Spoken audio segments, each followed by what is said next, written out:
සේවක ප්‍රමාණය වැඩි එක ඇත්ත. හැබැයි අවශ්‍ය තැන්වල නෑ. ටීఏ මහතුරු, ටීఓ මහතුරු, කළමනාකරුවන් මේ වගේ අත්‍යවශ්‍යයි නෑ. දැන් අපි කැබිනට් මණ්ඩලයේ තීරණයක් අරන් තියෙනවා. අඩුම තරමේ අධ්‍යක්ීම් තියෙන, හැකියාවන් තියෙන විශ්‍රාමික ගියපු කණ්ඩායමක් හරි මේ කෙටි කාලන මෙහෙයුමකට ඒගොල්ලෝ බඳවා ගැනීම සඳහා වැඩපිළිවෙලක් තියෙනවද කියලා අපි බලමු කියලා. දැන් මේක දුවන්නේ මේ රාජ්‍යාන්තර.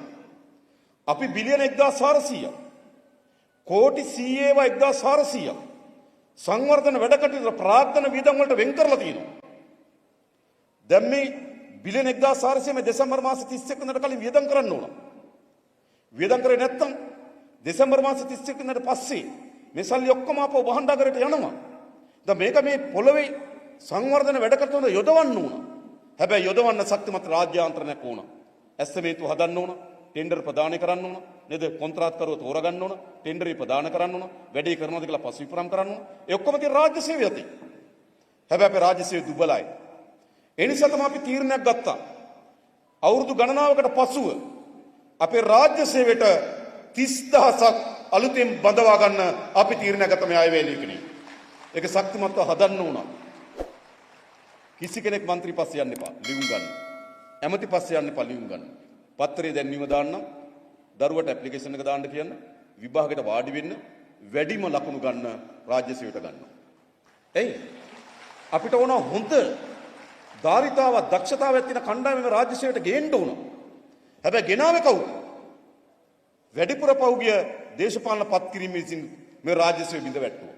ඉන්සාව අලුතෙන් බඳවා ගන්නවා වගේම හොඳම හැකියාවන් තියෙන කණ්ඩායමක් රාජ්‍ය සේවයට ගේන්න ඕන. ඒ වගේම අපේ රාජ්‍ය සේවය ආකර්ෂණීය නෑ. හොඳ වැටුප්තලයක් නැහැ. විශේෂ දක්ෂතාවයන් හැකියාවන් ධාරිතාවන් තියෙන කට්ටිය අපේ රාජ්‍ය සේවය දිහා බලන්නේ. අපි මොකද කරේ?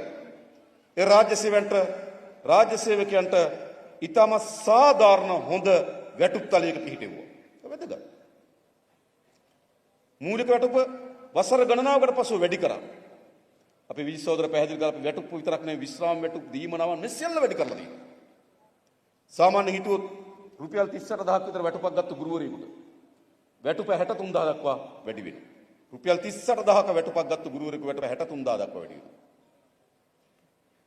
රුපියල් 54000 ආසන්න ප්‍රමාණයෙන් ආධුනික වෛද්‍යවරයෙක් අද වෛද්‍ය වෘත්තියට බැඳෙන වෛද්‍යවරයාට රාජ්‍ය සේවය ලැබුණු මූලික වැටුප 54000ට කිට්ටුයි. ඒක අපි 93000 දක්වා වැඩි කරලා තියෙනවා. ආධුනික කතිකාචාර්යවරුගේ වැටුප ඒක රුපියල් 54000 ආසන්නයේ තිබුණේ. ඒක අපි 95000ට කිට්ටු වෙන්න වැඩි කරලා තියෙනවා. එයි ශක්තිමත් රාජ්‍ය සේවයක් වුණ මේ රට ගොඩනගන්න. ඒ සඳහා අවශ්‍ය වෙන පිරිවැය දරන්න පුළුවන් තරමේ ආර්ථික ජයග්‍රහණ ජාතික ජනබලවේගයේ ආණ්ඩුව අරන් තියෙනවා. අපි පළවෙනි වෙන්නේ.